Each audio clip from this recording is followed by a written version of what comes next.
to Houston. Me, Jay Croucher, Lawrence Jackson, and George Savaricas. We're coming to the home state of Texas. Come on out there, say hi. We will take pictures. We will answer your questions. And you get to meet Ma and Pa Berry. My parents will be there, Jay Croucher. You're going to see your creators. My creators. Unbelievable. I'm looking forward to it. I've never met them. I know, and I'm sure you have many questions. I do. How did this happen? Yes, 1,000%. How did we get here? If you have a question for myself, Jay, Lawrence, or George, or my parents, come to the Applebee's. Fantasy football pregame is back on the road this weekend. The crew is headed to Houston for Lions at Texans, and you can be part of the action by dropping by the Applebee's Bar and Grill at 2959 North Loop West. Doors open at 9:30 a.m. Central Time. So come out. Let us help you with your burning fantasy questions and grab some food.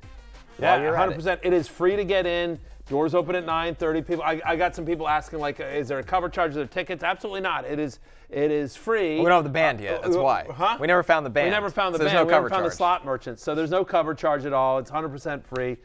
First come, first serve in terms of tickets. I would say get there early. The previous stops, lines have been out the door, and we're thrilled. But everyone, if you show up, we will find you a seat.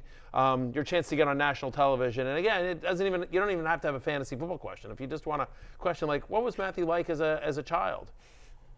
That's a loaded question. Anyway, you can ask that. What do you think you'll ask my parents, Lawrence, when you meet them? I'm going to ask them what made them name you Matthew J. Berry. And people don't know this. Your middle name is Jaquan. Yes, this is true. People don't know that. Yeah. So I want to ask your folks, like, what made y'all name this man Matthew Jaquan Berry? Yeah. Maybe Jr. Yeah, why not? Matthew Jaquan Berry Jr. That's what I'm looking for. Same too. Why the Matthew? Why not just go straight with Jaquan? Yeah, Jaquan Berry. Then we be on here calling you J. Berry. J. Berry. Yeah. So close. Hey, look now. We gonna be in Houston now, right? Home of Mike Jones, who? Yeah. Mike Jones, right? Look, so you might have to wear your gold teeth out there. Okay. Get ready. This Houston now. I'm gonna wear mine, Houston. All right. Me and Jaquan gonna be grilled up out there. Jay has no idea what he's walking into. No idea. An Australian in Houston. Jay, this is real America, baby. Right, Houston, Texas. Yeah. Houston's a great city. I grew up in College Station, which obviously is near, it's like an hour and a half away from Houston.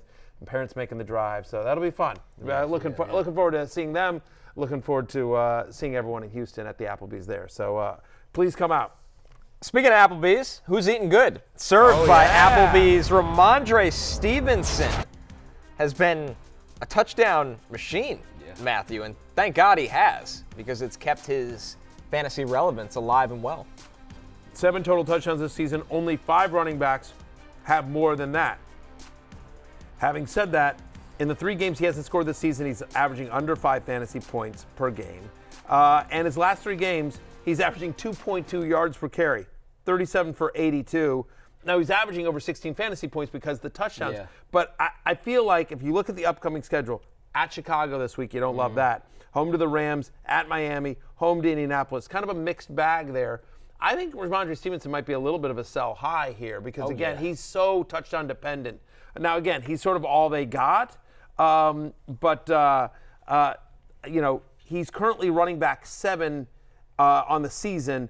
I'm at running back 24 this week. I think he struggles against the Bears. So if you're looking to sell high, I think his value is at its peak right now. I would say he is eating good, but it's like a version of like you stealing snacks out the pantry in the middle of the night type of eating good. You know what I mean? Like Chicago, this is you depend, like what you're hoping is, can New England get near the goal line? Well, the Bears allow the 5th fewest first downs, and then they're top 8 in third down efficiency. So those numbers tell you it's hard to get to the goal line, which is where Rhamondre Stevenson gets his points. So just be wary of that if you are a Rhamondre Stevenson manager. Like Jaquan said, he's a sell high candidate. That would be the last time I call you Jaquan. That's until Houston. I've been called worse. Houston reacts to it. Save it for Houston? That's right. Yeah. I think it'll be received well. Yeah.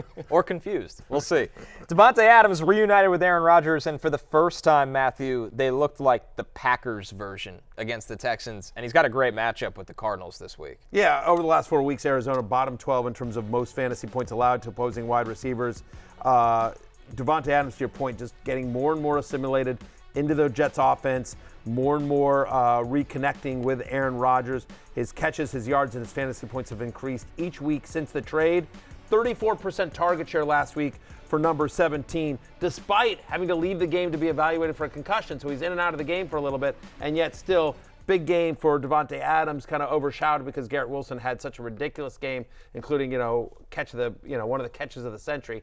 But Davante Adams is my wide receiver 6 this week on the road at Arizona. Yeah, you look at the teams they got coming up, Arizona, Colts, and then Seattle.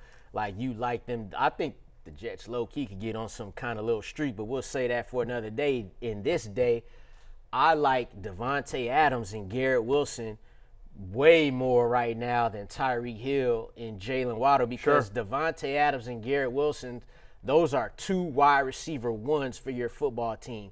Tyreek Hill is a wide receiver 1, and Jalen Waddle is definitely a wide receiver 2. He ain't even playing like that right now. So I like what the Jets got going against Houston. I like Davante Adams going forward. Our last one here, Theo Johnson, the rookie tight end for the New York Giants. Lawrence, we're seeing him more involved in the offense, and with his size and athleticism, a red zone presence as well. Yeah, those are all great things, too. And the crazy thing about Theo Johnson is he's played no less than 71% of the snaps in every game this season. The past 4 games, he's played 90% of the snaps. That's also why I'm nervous about him going forward, right? Because you're playing all those snaps, and now we're kind of relying on a 35-yard touchdown he got with 2.5 minutes left in the game that they were losing. So I don't love that aspect of it. I also don't like the aspect of starting multiple pass catchers from the Giants offense. It's Malik Neighbors or die. That's what it is in the Giants offense. Malik Neighbors or die. So it's great to see that he's involved in the offense, but until this offense gets like a big makeover, it's not something you say. It's not some player you be like, I'll stream him this week, because then you're hoping for a touchdown. Look, he's out there, right? 4 straight games, he's had at least a 70% route participation. He's playing at least 90% of the snaps here. And Connor, for people that might be unfamiliar with Theo Johnson, rookie out of Penn State. Yeah, size, speed is just insane. Not a lot of guys are 6'6" and can run and jump like him. And if you're wondering why he wasn't insanely productive at Penn State, he played with another tight end that could be a first-rounder this year in Tyler Warren. So Penn State has 2. They have 2 great tight ends while he was there. He kind of was underappreciated and underutilized. But now with the Giants, he's been a part of their offense and effective. Yeah, I mean, right, suddenly this Giants offense is, well, it's not amazing, but at least it's coming to view. Like, okay, you got Malik Neighbors. They have young talent. You're getting some production from Wan'Dale Robinson and Darius Slayton. Daniel Jones has looked better. And now here comes Theo Johnson, who had a 23% target share last week and gets the Carolina Panthers. So I do think he's potentially a viable streamer, Lawrence, just because over the last 4 weeks, no team in the NFL gives up more fantasy points to opposing tight ends than your Carolina Panthers. And so I do think Theo Johnson is a viable streamer in leagues in where you're desperate for anyone that qualifies for the position. I have him as a top 20 play this week. We're taking our last break. When we're back, we're looking at the early lines for the week ahead. Last call coming right up. Hey, it's Matthew Berry from NBCSports.com and Rotoworld.com. And I want to thank you so much for watching whatever it is you just watched. Or if nothing else, being too lazy to click out of the autoplay after this video started, after whatever it is you actually wanted to watch finished. But now that you're here, I'd like to take a moment here to ask you respectfully now, okay? I'm asking you respectfully to subscribe to the NFL on NBC YouTube channel. You'll get the latest Roto World fantasy news headlines, all sorts of great shows, including my own Fantasy Football Happy Hour. So go subscribe now. Again, I'm asking respectfully.